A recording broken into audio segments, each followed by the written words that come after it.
Where would I be if not for your grace carrying me? Chapter number 21.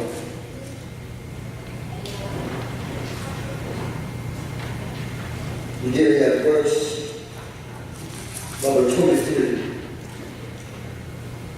You'll find recorded these words. And when he was come to the temple, the chief priests and the elders of the people came unto him as he was teaching and said, By what authority doest thou these things? And who gave thee this authority? Jesus answered and said unto them, I also will ask you one thing, which if you tell me, and likewise will tell you by what authority I do these things. Verse number 25 says, The baptism of John, whence was it? From heaven or of men? And they reasoned with themselves, saying, If we shall say from heaven, he will say unto us, Why did you not then believe him? But if we shall say of men, we fear the people, for all hold John as a prophet. And they answered Jesus and said, We cannot tell you.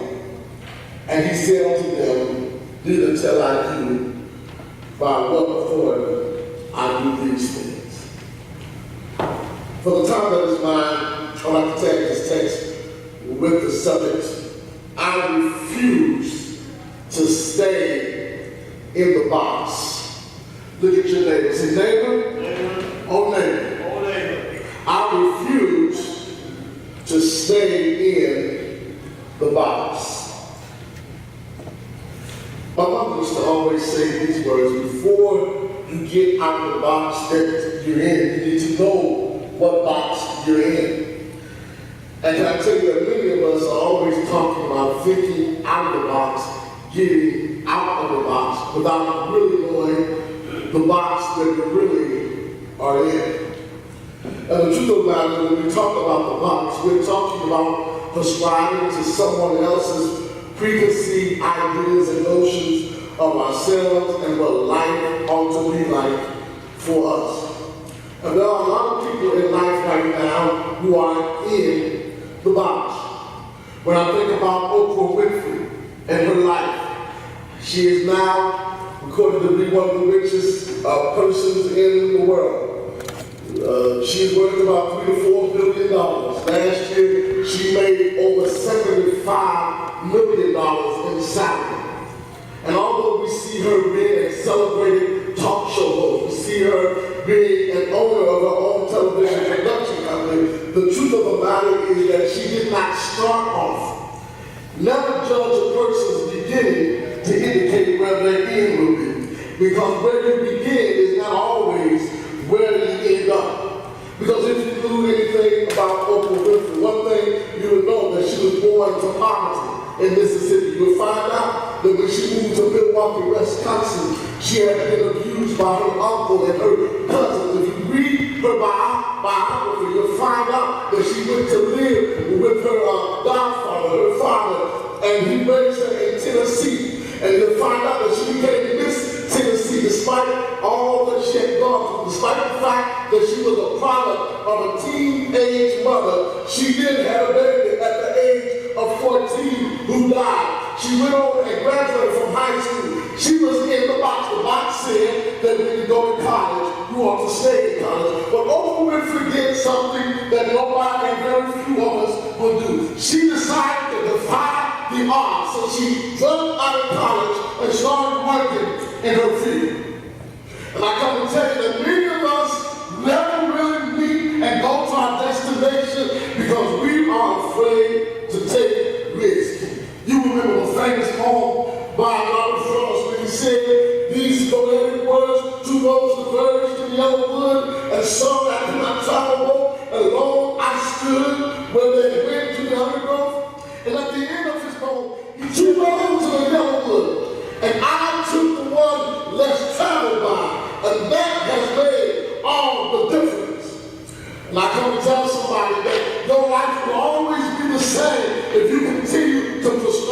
same ideas. And the truth is, if you want to change what you're getting, you got to change what you're doing. Some of us refuse to change. We refuse to change. If you want a bad job, you got to change some things in your life. Maybe you need to go back to school and get a better education. If you want to change the way you've been treated at home, maybe you didn't change the person who's at home, but you can certainly work on changing yourself. If you want to change, then the change must start in you. And as we look at this text, we find the Pharisees. The Pharisees are in this text. And the Pharisees already had a predestined box that they thought Jesus ought to be in. First of all, they didn't believe that he was the Messiah. And so here they come to Jesus. And they ask Jesus this one question: by what authority are you doing the stuff that you're doing? But they really was asking Jesus. If you knew anything about the text, Jesus had gone into the chapel, into the temple, and he had beaten the money changers for selling in the temple instead of worshiping it as a house of the Lord. And look, let me tell you something right now.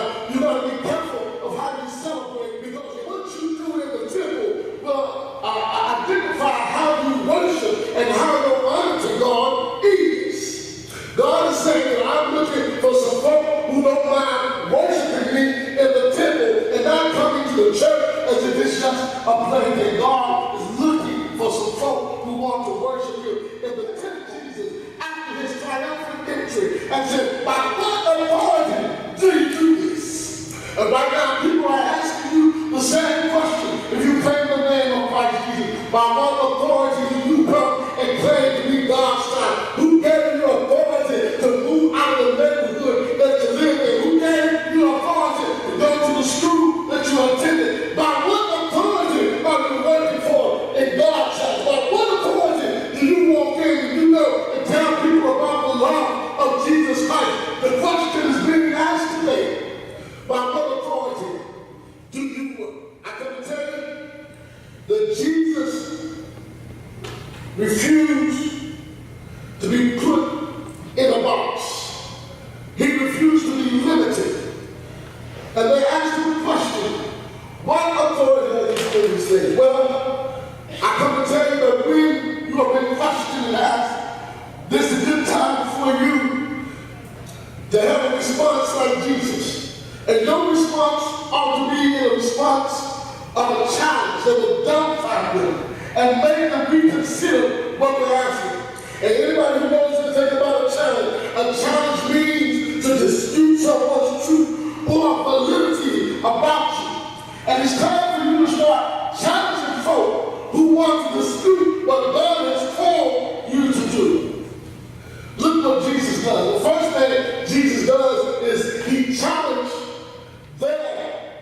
Are you asking me why I'm doing what I'm doing? The question ought to be, do you accept John the Baptist's baptism? He challenges their agenda. And there's some folk who are coming to your life who have an agenda, and that agenda might not be God's agenda. You want to question folk, why do you want to look up to me? Why do you want to call me? Why do you want to hang around me? And there's some folk who are coming in your space and validate your call simply because they come with an agenda. And you got to understand that when folk are coming with an agenda, they will not always allow you to know what the agenda is. I know some of you understand what it might mean to be challenged. You've been challenged your whole life. You've been challenged from the time you were born. But you got to learn how to challenge the folk who want to see you destroyed. Challenge the folk who want to see you falter and fall. Jesus challenges the agenda. The agenda was not God's agenda. And you got to understand that everybody who comes to the church doesn't come with God's agenda in their mind. There's some folk who will come in the church because they will be patted on the back. There are others who will come to church because they just want a handout. But I come to tell you that whenever you come to the place where the people of God are asking questions and trying to make you falter, the thing for you to do is challenge the agenda. And I saying, I'm here to tell you that a long time ago, we see it throughout the Bible, throughout history, that God is in the challenging business. Yeah, God is in the challenging business. You remember Job? Job, the Bible says that Job was a man after God's own heart. And the devil went to God and said, listen, Job won't curse you. Job is only serving you because you put a hedge of protection around him. And if you move the hedge, he will curse you. But can I tell you, if you read the book of Job, when you get to some parts of Job, Job said, though you slay me, yet shall I trust him. Job said, until my appointed time, I'm going to wait until my change comes. And I come and tell you that when you challenge the saints of Judah, there will be some folk who are going to, the devil's going to press you even harder. He's going to press you even harder, but you got to stand still and know that you're standing on the rock of Jesus. Challenge the agenda. But not only you need to challenge the agenda. The second thing the challenge you need to make when you are confronted by negativity is challenge the assumption. Look at your neighbor and say, challenge the assumption. Yeah, challenge the assumption. The assumption is what people assume about you. They assume that you can't do it. They assume that you have no power. They assume that you have no authority. And remember, these Pharisees came to Jesus assuming that he had no power, assuming that he had no authority. And you got to be careful of how you make assumptions about people you don't know. There are some folk who may never look like they have much. Folk who may not look like they've done much in their life. But if you keep on assuming, you miss out that God has treasures hidden in every vessel. Is there anybody here who don't mind saying that God has put some stuff in you that nobody knows about? There's some songs that have not been sung yet that's in you. There's some sermons that have not been written yet that's in you. But because you're not given a chance, God has not been able to allow all that he's put in you to be seen for the beauty of the world. And what Jesus does right now is he challenges their assumption about him. Yeah, you're assuming that I'm not the King of Kings. You're assuming that I'm not the Lord of Lords. But I come to tell you, I don't have to tell you who I am. Just watch how I walk. And the truth of the matter, my brothers and sisters, if you really want to see a sign, if you really want to see God move, don't listen to the words I say, but may the life I live speak for me. And you got to get to a place in your life where you start living a servant. You start acting like a servant. You start acting like you have possibility. You start acting like you're more than a conqueror. Don't let it just be empty words on the page, but you got to assume and get to the place where you believe that God is what God said he is. You got to have the faith that God will do what God said he will do. Everybody here this morning, they got faith. That when you have faith that God can move mountains in your way. When you have faith, you believe that even though it's dark outside, the sun will shine again. You gotta have faith that God is able to do exceedingly abundantly. When you have that you may ever ask for thing. I know I don't look like much, but I still am somebody. I'll never forget that one part in the comic book. And I like the way Brother John King talks about it. When Stephen was singing potato.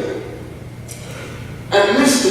looked at Stephen and said, who gonna ever want you?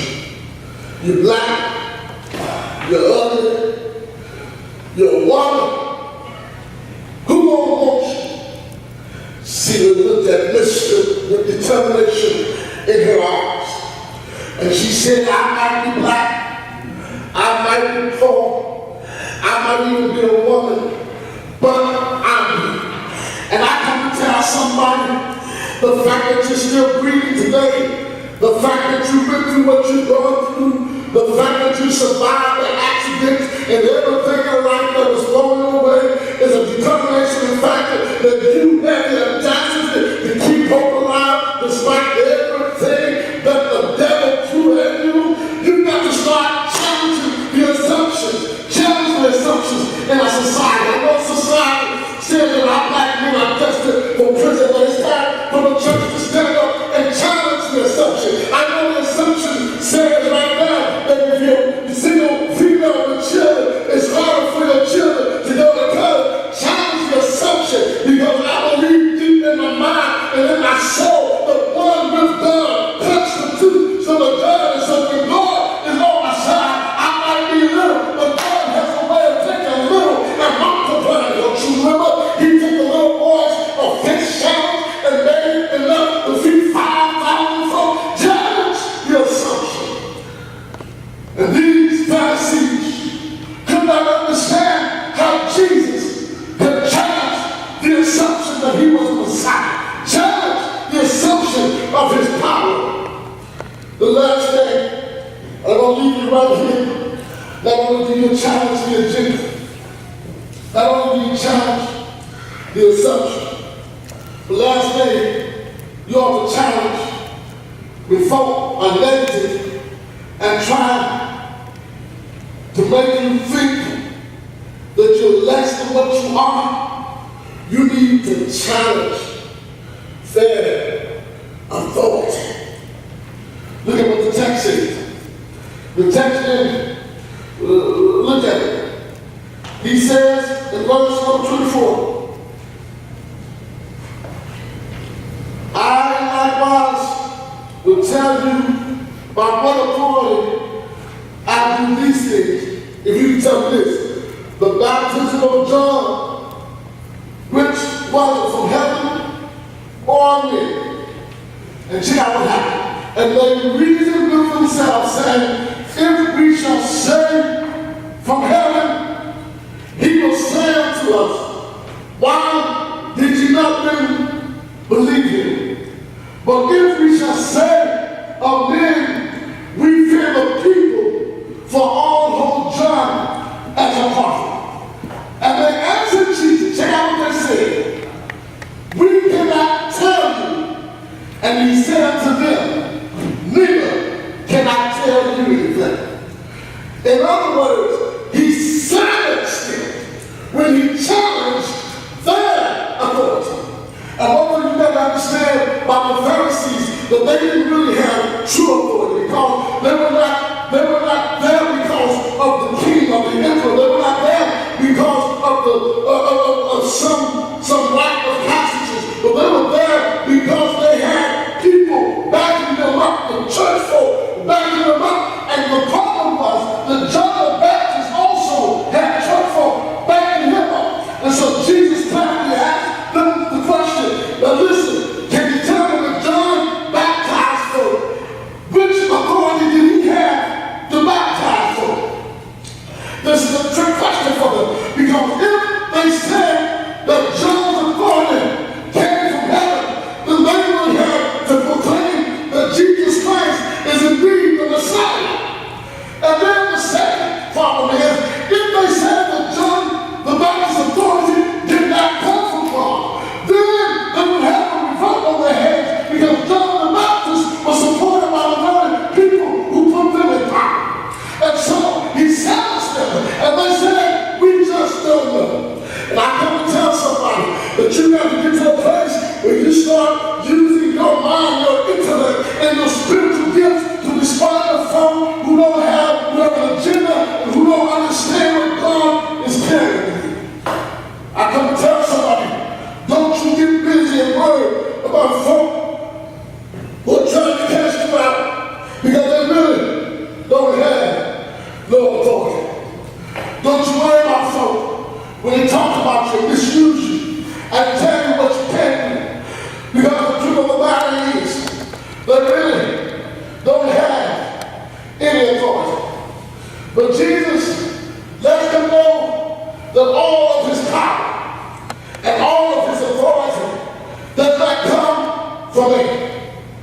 If my authority and my power comes from you, then what happens when you turn your back on me? And what happens when you start believing that I am not worthy? But when your power and your authority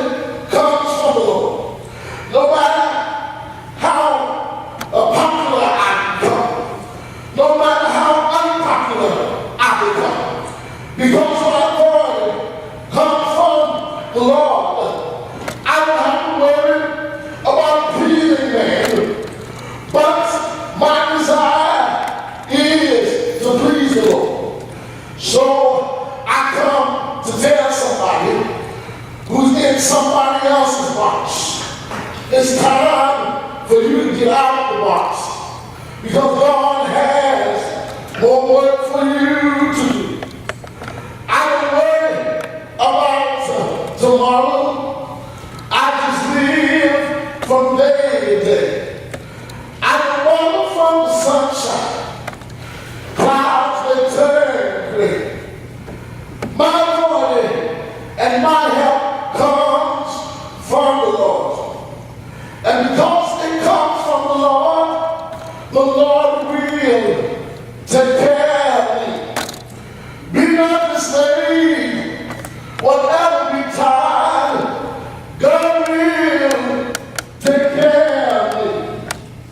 My body comes from the fact that Jesus died on the cross. My body comes from the fact that they nailed him, they pierced him in the side. My body comes from the fact that they put me in a bar or two. My body comes from the fact that on Sunday morning, he got from the grave, and he's alive today, because he lives, I can face tomorrow, because he lives, all sin and shame is gone. I got the authority, I got the authority, so I will tell you, my friends, as I take my seat, don't you be afraid of the dark, because when I walk through the valley of the shadow of death, David said, thou art with me, thy rod and thy staff, they comfort me, thy prepared the table before me in the presence of my enemies. And that's why you good news, because the folk who dug ditches for my bed, the folk who talked about me, lied on me, the folk who said I'd never be anything. I got some good news for you. His rod and his staff, they comfort me. Thou prepared the table before me in the presence of my enemies. Thou anointed my head with oil. That's good news, y'all. I know it's tired this morning, but I got to tell you good news about being anointed with the oil. Because when you are anointed by God, you can do what God said you do. You can be what God says you can be. So I'm through, y'all. I've done what the Lord told me to do. But I want you to get out of the box. I want you to think about what God has called you to do. Because when the enemy comes, challenge the agenda. When the enemy comes, challenge their assumptions. When the enemy comes, challenge their authority. And once you finish challenging, they won't be able to say one word. They'll look at you and say, I don't know why he's still blessed. We try to take his career away, but he's still blessed. We try to destroy his family, but he's still blessed. He got a prison record, but he's still blessed. And I don't know why he's blessed. Good day, good day. I've done the best. Good day. I've said a prayer. Good day. I've sang a song. The one of these mornings, it won't be long. I'm sorry, y'all, but every now and then, the Holy Spirit takes control. And when I want to stop talking, it makes me want to run on. Anyhow, I'm through, and I'm through.